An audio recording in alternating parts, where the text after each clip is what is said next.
అసత్యాలని ఆయన రాజకీయంగా జగన్మోహన్ రెడ్డి గారిని మా పరిపాలనని దెబ్బకొట్టేందుకు అన్పాపులర్ చేసేందుకు ఆ రకమైనటువంటి శ్వేతపత్రాలు అసత్యంతో కూడుకున్న శ్వేతపత్రాలను రిలీజ్ చేస్తున్నారనే విషయాన్ని చాలా కూలంకషంగా పార్టీ వైపు నుంచి చెప్పడం జరిగింది. అయితే చిత్రమైన విషయం ఏంటంటే మొన్న 17వ తారీఖున ఈ నెల 17వ తారీఖున శాంతి భద్రతల మీద ఆయన ఒక శ్వేతపత్రాన్ని విడుదల చేయాలని అనుకున్నారు, ప్రకటించారు. ప్రకటించిన తర్వాత ఆ శ్వేతపత్ర విడుదలని వాయిదా వేసుకున్నారు. ఇక్కడ నేను చాలా సూటిగా ప్రశ్నిస్తున్నా, ఎందుకు వాయిదా వేసుకున్నారు అని అడుగుతా ఉన్నా. ఎందుకు వాయిదా వేసుకున్నారో నేను ప్రత్యేకంగా చెప్పాల్సిన అవసరం లేదు. ఎందుకంటే 5 సంవత్సరాలలో వైఎస్ఆర్ కాంగ్రెస్ పార్టీ పరిపాలన చేసినప్పుడు మా మీద లా అండ్ ఆర్డర్లో సంబంధించిన విషయాల మీద వారు ఆరోపణ చేసినటువంటి ఆరోపణల కన్నా కూడా కేవలం ఈ 45-46 రోజుల్లోనే అంతకన్నా ఘోరమైనటువంటి వైఫల్యాలు ప్రజల కళ్ళ కనిపిస్తున్నాయి. ఆరోపణలు మాత్రమే చాలా స్పష్టంగా కనిపిస్తా ఉన్నాయి. ఈ కనిపిస్తున్నటువంటి నేపథ్యంలో శ్వేతపత్రం రిలీజ్ చేస్తే ప్రజలు దాన్ని రిసీవ్ చేసుకోలేరనే ఉద్దేశంతో శ్వేతపత్రాన్ని రిలీజ్ చేయకోకుండా పారిపోయేటటువంటి పరిస్థితి చంద్రబాబు నాయుడు గారికి కలిగింది. ఆయన అంతరాత్మ అంగీకరించాల. నేను ఈ పరిస్థితుల్లో శ్వేతపత్రం 5 సంవత్సరాలు మీరు ఘోరాలు చేశారు, పాపాలు చేశారు, నేరాలు చేశారు అని నేను చెప్తే ప్రజలు మీరేం చేశారు ఈ నెల 15 రోజుల్లోనో ఈ 46 రోజుల్లోనో మీరేం చేశారని ప్రశ్నిస్తారనేటువంటి భయంతో ఆయన ఇప్పుడు ఏం చెబుతుందంటే అసెంబ్లీలో మేము శ్వేతపత్రం రిలీజ్ చేస్తాం. మరి అన్ని అసెంబ్లీలు చేయొచ్చుగా, ఇక్కడ ఎందుకు చేయలేదు? ఆ నేపథ్యం అలా ఉందని ఈ సందర్భంగా నేను మనవి చేస్తున్నా. ఈ సందర్భంగా కొన్ని విషయాలను మీడియా ద్వారా రాష్ట్ర ప్రజానీకానికి తెలియపరచాలనే ఉద్దేశంతో ఒక ప్రయత్నాన్ని నేను చేస్తున్నా. దానిలో ప్రధానమైనది ఏంటంటే 3 విషయాలను ఇక్కడ మచ్చుకు 3 విషయాలను మాత్రం ప్రస్తావన చేస్తా. అదేమిటంటే మన ఉమ్మడి జిల్లాలో, పల్నాడు జిల్లాలో వినుకొండలో జరిగినటువంటి ఒక దారుణమైన హత్య. అది సోషల్ మీడియాలో కానీ మరో రకంగా కానీ అందరూ చూసే ఉంటారు. ఎంత దారుణంగా హత్య జరిగిందో నేను ప్రత్యేకంగా చెప్పాల్సినటువంటి అవసరం లేదు. దీన్ని వాళ్ళు ఏం చెప్తారంటే ఇది రాజకీయ హత్య కాదు, 2 మిత్రుల మధ్యన జరిగినటువంటి హత్య అని అటు పోలీస్ వైపు నుంచి ఇటు ప్రభుత్వం వైపు నుంచి చెప్పి దీన్ని డైల్యూట్ చేయాలనేటువంటి ప్రయత్నం చేస్తున్నారు. నేను మనస్ఫూర్తిగా చెప్తున్నా, అందరికీ తెలుసు పల్నాడులో రషీద్ అనేటువంటి మరణించినటువంటి వ్యక్తి డిసీజ్ వైఎస్ఆర్ కాంగ్రెస్ పార్టీకి చెందినటువంటి వ్యక్తి. జిలానీ అనే అతను ప్రస్తుతం తెలుగుదేశంలో ఉన్నారు. అంతకుముందు వైసీపీలో ఉన్న మాట వాస్తవం. ఒక 2 సంవత్సరాల క్రితమో సంవత్సరం క్రితమో ఉన్నారు. ఎలా ఉన్నారంటే లావు శ్రీకృష్ణదేవరాయలు గారు కూడా మా పార్టీలో ఉన్నారు కదా అప్పుడు, అట్లాగే అప్పుడు ఉన్నారు. ఎలా అంటే పార్థసారథి గారు మా పార్టీలో ఉన్నారు కదా అప్పుడు, అలాగే ఉన్నారు. అలాగే ఆనం రామనారాయణ రెడ్డి గారు మా పార్టీలో ఉన్నారు కదా, అలాగే ఉన్నారు. అక్కడ తెలుగుదేశంలోకి వెళ్ళారు. తెలుగుదేశంలోకి వెళ్ళి అక్కడ ఉన్నటువంటి స్థానిక శాసనసభ్యుడు ఆంజనేయులు గారి ప్రోద్బలంతో, అలాగే మక్కిన మల్లికార్జున గారి ప్రోద్బలంతో దౌర్జన్య కాండలు నిర్వహించేటటువంటి క్రమంలో అతి దారుణంగా ఒక యువకుణ్ణి, కక్షలు లేవు, కార్పణ్యాలు లేవు. నేను అడుగుతా ఉన్నా, పోనీ ఆ రషీద్ అనే అతను ఇంతకుముందే ఉన్న హత్య చేశాడా, ఎవరన్నా పొడిచాడా, ఏదైనా క్రిమినల్ కేసు చేశాడా? అలాంటి వ్యక్తిని అతి దారుణంగా రోడ్డు మీద చంపేశారు. దీన్ని ప్రశ్నిస్తే జగన్మోహన్ రెడ్డి గారు వెళ్ళి పరామర్శిస్తే భరించలేకపోతున్నారు. అది వ్యక్తిగతమైన తగాదా నేను అడుగుతా ఉన్నానండి. అది వ్యక్తిగతమైన తగాదా అనుకున్నాను కాసేపు. వాళ్ళిద్దరిది స్థానికంగా ఉన్న శాసనసభ్యుడు కానీ, స్థానికంగా ఉన్నటువంటి పార్లమెంటు సభ్యులు కానీ, లావు శ్రీకృష్ణదేవరాయలు గారి, ఆంజనేయులు గారు కానీ వెళ్ళి మరణించినటువంటి కుటుంబాన్ని ఎందుకు పరామర్శించలేదు? చెప్పండి దీనికి సమాధానం. నిజంగా అది రాజకీయాలకు సంబంధం లేదు. ప్యూర్లీ ఏ డిస్ప్యూట్ బిట్వీన్ టూ ఇండివిజువల్స్. ఎందుకు మీరు సంప్రదించలేకపోయారు? నేను మనవి చేస్తున్న FIR లో కూడా స్థానిక శాసనసభ్యుడి మీద, మల్లికార్జున గారి మీద ఆరోపణలు చేయడం జరిగిందని కూడా FIR ఇంక్లూడింగ్ FIR లో ఆరోపణలు చేయడం జరిగిందని కూడా నేను ఈ సందర్భంగా మనవి చేస్తున్నా. ఇందాక హోంమంత్రి గారు మాట్లాడుతున్నారు, అది గంజాయి తాగిన మొత్తంలో నరికేశాయంట. గంజాయి పాపం మాదంట. మరి మీ దుంపదగా మీరు వచ్చి అనాలైంది? మీ పోలీసు వ్యవస్థ పనిచేస్తుంది కదా, మీ ఎస్పీని ట్రాన్స్ఫర్ చేసుకున్నారు కదా, అంటే ఇంకా గంజాయి విచ్చలవిడిగా దొరుకుతుందన్నమాట. ఆ పాపం మాదా? అది వెళ్ళి కొడతా. నెల 15 రోజులు నీ పరిపాలన వచ్చినా కూడా వినుకొండలో బహిరంగంగా గంజాయి దొరుకుతుందని మీరే అంగీకరిస్తే ఏం చెప్పాలి? హోంమంత్రి సాక్షాత్తు అంగీకరిస్తే ఇది ఏదో ఒక విధంగా మసిపూసి మారేడికాయ చేసి వినుకొండలో జరిగినటువంటి పొలిటికల్ హత్యని ఒక ఇండివిజువల్ హత్యగా తీర్చిదిద్దాలనేటువంటి ప్రయత్నం అటు పోలీసు వారు, ఇటు తెలుగుదేశం వారు, దాంతోపాటు హోంమంత్రి గారు, ముఖ్యమంత్రి గారు వీళ్ళందరూ ప్రయత్నం చేస్తున్నారు. దీన్ని ప్రజలు గమనించాలని ఈ సందర్భంగా మనవి చేస్తున్నాం.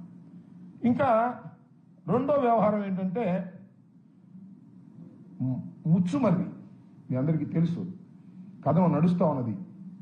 ముచ్చుమర్రి ప్రాంతంలో ఒక బాలిక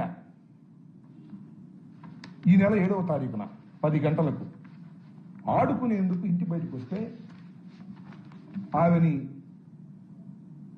ఆ బాలికని రేప్ చేసి తరువాత మర్డర్ చేసి తునాతునకలు చేసి కృష్ణలో పడేశాడనేటువంటి కథను వినిపిస్తా ఉన్నది. పోలీసు వారు దానిలో ఏం చేశారు? ఇంతవరకు శవాన్ని కానీ ఆ ఆచూకీ కానీ కనిపెట్టగలిగారా? ఎందుకు కనిపెట్టలేకపోయారని అడుగుతా ఉన్నా ఈ పోలీస్ వ్యవస్థని.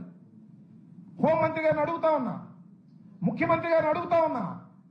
ఇదంతా పోయి నిన్న చాలా చిత్రమైన విషయం ఏంటంటే ఒక కుర్రవాడిని దురదృష్టవశాత్తు మరి అతను తీసుకొచ్చారు. వాడు అనుమానితుడని వాడు ఎరగొట్టారు. పోలీస్ స్టేషన్ చనిపోయాడు. అతని మీద గాయాలు ఉన్నాయి. ఇది నేను చెప్తున్నటువంటి అంశం కాదు. ఇది పోలీసుల విచారణలో వ్యక్తి మృతి. ఇది ఈనాడులో వచ్చింది, వారి పత్రికలో. పోలీస్ విచారణలో వ్యక్తి మృతి. పోలీసు విచారిస్తుండగా ఆ వ్యక్తిని కొడితే ఆ వ్యక్తి మరణించినటువంటి సందర్భం. Lockup death. దళితుడు అతను. పైగా లాకప్ డెత్ చేస్తే దాన్ని మసిపూసి మారేడికాయ చేసేసి అంతటితో క్లోజ్ చేసేసి దహనం చేసేసి కార్యక్రమం చేస్తున్నారు. ఇది ప్రభుత్వ హత్య. దీని మీద న్యాయ విచారణ జరపవలసినటువంటి బాధ్యత ఉన్నది. నిజంగానే ఈ ప్రభుత్వానికి చిత్తశుద్ధి ఉంటే అనుమానితుడిని తీసుకొచ్చి ఇష్టం వచ్చినట్టుగా కొట్టి అతన్ని మరణానికి కారణమైనటువంటి పోలీసు వ్యవస్థ మీద తక్షణమే యాక్షన్ తీసుకోవాలి, విచారణ జరపాలి. అదేం లేదు, మసిపూసి మారేడికాయ చేసేసి పక్కకు తోసేసే ప్రయత్నం చేస్తున్నారు. నేను మనవి చేస్తున్నా, దళిత సంఘాలకు కానీ, పౌర హక్కులకు సంబంధించిన వారు కానీ, సివిల్ రైట్స్ కి సంబంధించిన వారు కానీ దీని మీద ఫైట్ చేయాలి, న్యాయ పోరాటం చేయాలి. అవసరమైతే కోర్టుకు వెళ్లి ఈ లాకప్ డెత్ మీద విచారణ జరపవలసినటువంటి బాధ్యత సమాజానికి కూడా ఉంది, న్యాయ వ్యవస్థ కూడా ఉందని ఈ సందర్భంగా మనం వచ్చిన. అవసరమైతే న్యాయ వ్యవస్థ సుమోటివ్గా కూడా తీసుకున్నటువంటి సంఘటనలు ఉన్నాయి. సుమోటివ్గా కూడా తీసుకొని విచారణ జరిపేటటువంటి కార్యక్రమం చేస్తే పోలీసు లాకప్ డెత్లు తగ్గుతాయి. నిందితుని తీసుకోవటం, లాకప్లో పెట్టడం, కొట్టడం, వాడు చచ్చిపోయేదా కొట్టడం, వాడు నేరం ఒప్పుకోమనడం, ఈ ధర్మమేనా అని అడుగుతా ఉన్నా. దీని మీద హోంమంత్రి సమాధానం చెప్పవలసినటువంటి బాధ్యత ఉన్నది అనేది ఈ సందర్భంగా నేను గుర్తు చేయదలుచుకున్నా. ఇంకా మూడో విషయానికి వెళ్ళినప్పుడు పుంగనూరు మీరందరూ చూశారు. పుంగనూరులో మా ఎంపీ మిథున్ రెడ్డి గారు పొంగనూరు వెళ్ళాడు. వెళ్ళకూడదా మిథున్ రెడ్డి గారు పొంగనూరు? ఎక్కడికి వెళ్ళాడు? అక్కడ మాజీ ఎంపీ రెడ్డప్ప ఇంట్లోకి వెళ్ళాడు. ఇంటికి వెళ్లి మా కార్యకర్తలను పిలిచి పరామర్శిస్తుంటే తెలుగుదేశం కార్యకర్తలందరూ వచ్చి దాడి చేశారే, ఇంటి మీద రాళ్లు వేశారే, అక్కడ వాహనాలను దహనం చేశారే,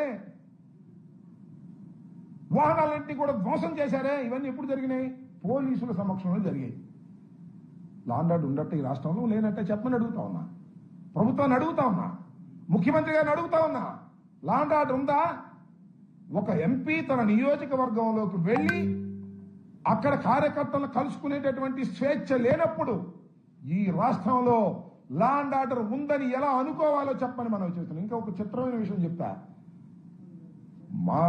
మాకు సంబంధించినటువంటి కార్లు దహనం చేశారు, మాకు సంబంధించిన కార్లు ధ్వంసం చేశారు, రెడ్డప్ప ఇంటి మీద రాళ్లు వేశారు, మాకు ఉన్నటువంటి కార్యకర్తలు అక్కడ కొట్టారు.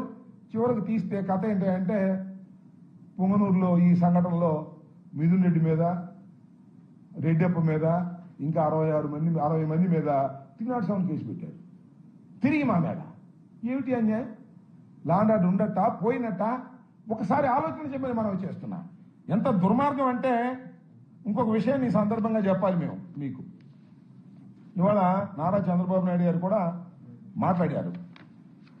మాట్లాడితే ఏమన్నారంటే, సరే ఆయన సహజంగా మాటలు కోటలు దాటుతాయి. ఏమంటారంటే శాంతి భద్రతల విషయంలో రాజీ లేదు, పోలీసులు కఠినంగా వ్యవహరించాలి, తెలుగుదేశం కార్యకర్తలు తప్పు చేసినా ఉపేక్షించవద్దని స్పష్టం చేశారు. తెలుగుదేశం కార్యకర్తలు తప్పు చేసినా ఉపేక్షించవద్దు అని పేపర్లో చెప్తాడు, కానీ మా మీద కేసులు పెడతారు. తెలుగుదేశం కార్యకర్తలు రాళ్లు వేస్తే వాళ్ళ మీద కేసులు పెట్టరు, వేళ్లు తగలేస్తే దాని మీద కేసులు పెట్టరు. ఇంకో మాట మాట్లాడేది ఇక్కడ వినాలి మీరు. హోంమంత్రి అనిత మరింత చురుగ్గా పనిచేయాలి. ఈ చంద్రబాబు నాయుడు గారు అన్నమాట, ముఖ్యమంత్రి గారు అన్నమాట. హోంమంత్రి అనిత గారు చురుగ్గా పనిచేయాలి అంటే ఏమి దాని అర్థం? హోంమంత్రి అనిత గారు, వంగలపూడి అనిత గారు చురుగ్గా పనిచేయటం లేదు అంటే ఒక మాట చెప్పాలంటే పని చేయటం లేదు. ఇంకో మాటలో చెప్పాలంటే ఆమె పనికిరాదు, నేనే లా అండ్ ఆర్డర్ని పర్యవేక్షిస్తా, ఆమె జాలిక అనేటువంటి మాట మాట్లాడారు. అమ్మా తల్లి అనిత గారు ఆలోచించుకోమని మనం చేస్తున్నా. నీ మీద ఆరోపణ చేస్తున్నారు వాళ్ళు, నువ్వు సరిగ్గా పని చేయటం లేదనేటువంటి భావనతో మాట్లాడుతున్నారు. అందువల్లనే కానీ వాళ్ళ తెలుగుదేశం ఆఫీసులో చంద్రబాబు నాయుడు గారు నన్ను చురుగ్గా పనిచేయట్లేదు అన్నాడు, అందువల్ల గట్టిగా చురుగ్గా మాట్లాడాలని ఇవాళ తెలుగుదేశం ఆఫీసులో ప్రెస్ మీట్ పెట్టి జగన్మోహన్ రెడ్డి గారిని, వైసీపీని చాలా ఇష్టం వచ్చినట్టుగా మాట్లాడే కార్యక్రమం చేశారు. ఏమంటది?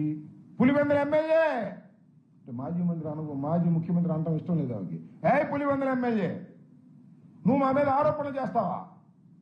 36 హత్యలు జరిగాయని చెప్తావా? మర్యాదగా హత్యల లిస్ట్ నాకు, లేకపోతే నీ మీద కేసు పెడతా. అంటే 36 రాజకీయ హత్యలు ఈ 45 రోజుల్లో జరిగాయి అంటే అది తప్పట. జగన్మోహన్ రెడ్డి గారి మీద కూడా కేసు పెడతారంట. పెట్టమ్మా, నీకు ఆ పవర్స్ ఉంటే పెట్టు తల్లి, కాదని మేము అంటలేదే. పెట్టడానికి అవకాశం ఉంటే పెట్టకుండా ఉంటారా మీరు? నాకు అర్థం కాల. రఘురామకృష్ణరాజు కేసు 3 సంవత్సరాల తర్వాత కేసు పెట్టారు కదా మీరు. జగన్మోహన్ రెడ్డి గారి మీద ఏ మాత్రం అనుమానం ఉన్నా, ఆస్కారం ఉన్నా తప్పుడు కేసులు పెట్టడానికి మీరు సిద్ధం అవుతున్నారు అనేది మాకు చాలా స్పష్టంగా అర్థమవుతుంది. దాంతోపాటు ఏదో అందండి, మాట గుర్తు రావట్లేదు నాకు. జగన్మోహన్ రెడ్డికి ఏమన్నా మైండ్ దొబ్బిందా అంది. ఎవరు అన్నది తెలుసా? హోంమంత్రి గారు, మహిళా హోంమంత్రి గారు. జగన్మోహన్ రెడ్డి గారికి మైండ్ దొబ్బిందా అనే మాట మాట్లాడుతున్నామంటే తల్లి ఏం చెప్పాలి? ఈ రాష్ట్రంలో ఇంకా లా అండ్ ఆర్డర్ను కాపాడేటటువంటి పరిస్థితి నీ దగ్గర ఉందని మేము నమ్మాలా? ఎవరికి మైండ్ దొబ్బింది? నువ్వు సరిగ్గా పని చేయటం లేదు అన్న చంద్రబాబు గారికా? లేదు. ఇట్లాగే మీడియా సమావేశంలో మిత్రులు అడిగారు, ఏమండి అక్కడ అలా జరుగుతుంది, ఇక్కడ ఎలా జరుగుతుంది, మీరేంటి మీరు కట్టడి చేయట్లేదు హోంమంత్రికి అంటే ఏం చేయమంటారు? నన్ను లాఠీ పట్టుకోమంటారా? తుపాకీ పట్టుకోమంటారా? అన్న వాళ్ళకు దొబ్బిందా? నువ్వు లాఠీ తుపాకీ పట్టుకుంటావా? లాఠీ పట్టుకునేటటువంటి పోలీసుని అయ్యా లాఠీ ఉపయోగించు సందర్భం వచ్చినప్పుడు అని చెప్పు. తుపాకీ పట్టుకున్నటువంటి పోలీసు వారిని, ఎస్ఐని, సిఐని, డిఎస్పీని అవసరమైతే తుపాకీ ఉపయోగించమని చెప్పు, అన్ని సర్దుకుంటాయి.